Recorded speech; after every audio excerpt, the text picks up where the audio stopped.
Aburaboye Ekuo Jumo. I greet you on this Sunday with many blessings of long life, good health, prosperity, blessings of good relationship, children, and all goodness of life. Ashe. Ashe. Um, Today, for this video, I want to talk about when choosing a spiritual guide, or some people may even call them, in some paths they would say a godparent, or some people just may say a spiritual teacher, or so on and so forth, whatever you name it, in regards to that relationship between you as a devotee and this person as a priest of Orisha. And I wanted to talk about choices and how you, as a devotee, can ensure that you are choosing and establishing this relationship with someone that will result in longevity, where this relationship, this spiritual relationship, will not only be lasting, but it will be productive, and that it will be advantageous not only for you, but also for the spiritual guide, teacher, godparent, priest, or whatever. This video will have two parts. This first part, I will be addressing the actual quote unquote student, the client, the devotee, or so on and so forth. So I just kind of made myself some notes so that I stay on the path of where I want to go with this. And so the first thing, when you're choosing your spiritual guide, teacher, or whatever, the first thing you need to consider is their lineage. And what do I mean by that is you have a choice as a devotee to choose which tradition you want to pursue. There are a few out here that you have to choose from.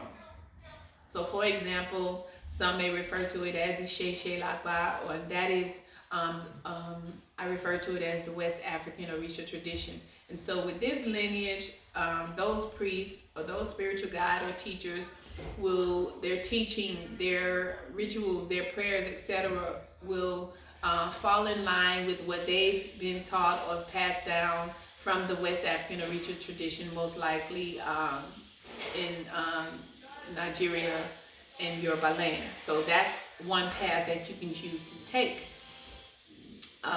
You may decide that you resonate more closely with Lukumi, and Lukumi is an Afro-Cuban tradition, and it's not much to explain there. It's an Afro-Cuban tradition, and it is a legitimate and strong faith also that is being practiced, and mostly in the diaspora to that extent. And then you have Santeria, you have others, and you have some that people have created among themselves, neither here or there.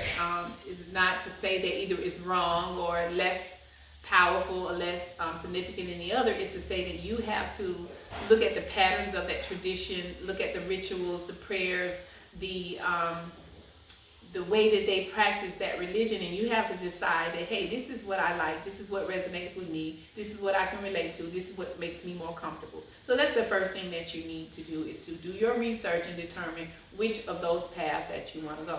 And so once you decide that you want to go a certain path, then it is your responsibility to make sure that the priest that you link up with is following that path as well. So that's just like simple ABC.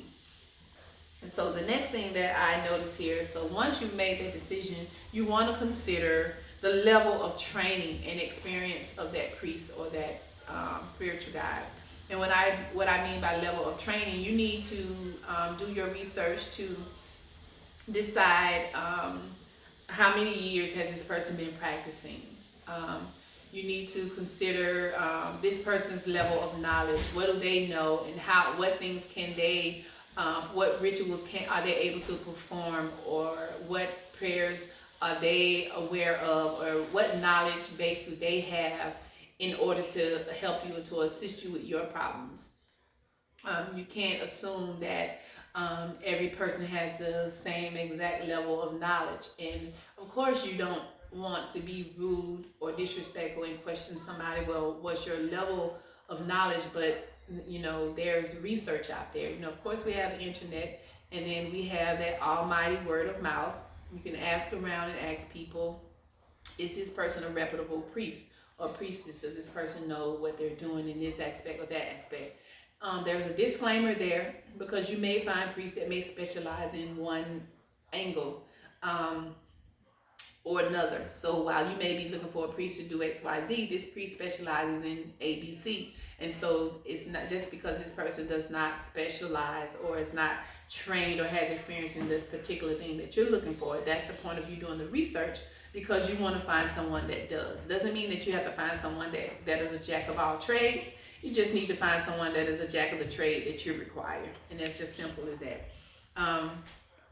The other bullet I have is that you should also research the background of this person. And I don't mean their personal background, but their spiritual background, because their personal life is not important or relevant to you unless they allow it to be. But I'm talking about their background as a priest or priestess. So you want to research, who is this person teacher? Who trained this person? Which house did they study with, or which group of people have they studied with? How many different teachers have they had? How many houses have they been to before they became or got this position as a priest or leader in this community? Where have they been? What has been their spiritual path along the way? And so you want to know those things. And it's okay to ask a person how long they have been practicing and who their teacher is, or what one might call, who's your Oluwo, or who's your Iyalorisha or Baba Lorisha. It's respectful to ask those questions, and it's respectful, in my opinion, to also ask, is that your only Olorisha or your only Baba, Baba Lorisha or Iyalorisha or Oluwo? Had you learned from someone else? Who are your teachers? What is your spiritual resume? It's which orishas are you initiated to? So it's very respectful, in my opinion, to ask those questions again, to do your research. The next bullet that I have is, I said that you should investigate, and this is the person's personality. Because, and this, I think, out of all of these things, this is probably the one that weighs the most, the one that's the most important, because everybody has, whether we're priests or we're devotees just starting out, we've, initiated or not, everybody has personality traits that they live with and that they cope with, because we're all human. And so you need to investigate and you need to observe a person's personality before you make a decision to link yourself with a certain spiritual guide. And because some people approach this differently. You have some people that are very nurturing, and you have some devotees who are looking for that very nurturing personality. And so if you're looking for a relationship, or this relationship to be lasting, and you know that that's what you're looking for, then you need to find someone that matches your expectations. That's very nurturing. Some priests can be very hands-off. You come to do the work, and you go on about your business. They don't want a lot of contact. They don't want a lot of interaction. Just come, do the work, and it's business for them, and that's their personality. There's nothing wrong with that. You just have to know if that's, because you have clients like that as well. So you have to know if that's the personality that is most befitting for you. You also have priests that have a balance between the two. You have priests that are very talkative and very open to talking. You have some that are very quiet and reserved and not comfortable talking about personal issues. There's so many things about personalities. You have people who are aggressive and who are outspoken. You have people who are quiet, more reserved, more peaceful. Whatever. Again, the personality has to match. It's just like bonding, because there's a bond that will take place there. Either that bond is going to be broken, or that bond is going to be sealed and last for a long time. So it's up to you also to make sure that you create a bond that will be advantageous for the both of you. You also need to investigate that priest or that person's core values and beliefs. That's so important also. That's like probably number 2 on my pyramid, because if this person believes, and I'm talking about morals, if this person does not believe in extramarital affairs, and you're coming to this person to do ritual prayer or get medicine so that you can successfully have an extramarital affair, it's not going to, there's going to be a clash there.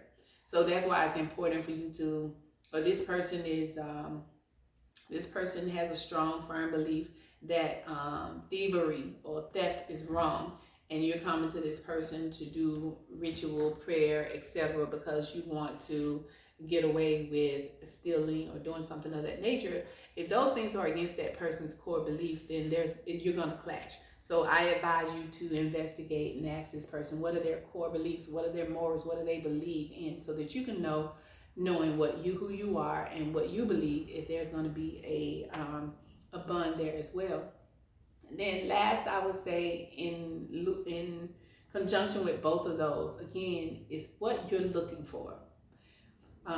What I will say in general, priestesses are not therapists. What I can tell you, what I can tell you, and this is my opinion, what you shouldn't expect. You may get it because some may take on that role, but what you shouldn't expect is for someone to be a therapist. This is spiritual. You go to the priest or the priestess for spiritual help, spiritual guidance. We're dealing with the spirits. In this particular case, we're dealing with the Orisha.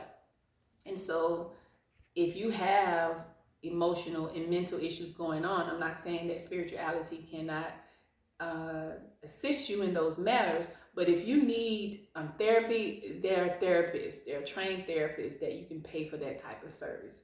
You know, I can only speak for myself and some of my close colleagues. You know, I particularly don't prefer people to use me as a therapist. I don't prefer to hear people's personal problems if it doesn't apply to the spiritual work that we're doing. Or, you know, I can't help you if you have if you're a sociopath or you have some psychopathic issues. I'm not trained to do that. And so just putting that out there that we're not therapists.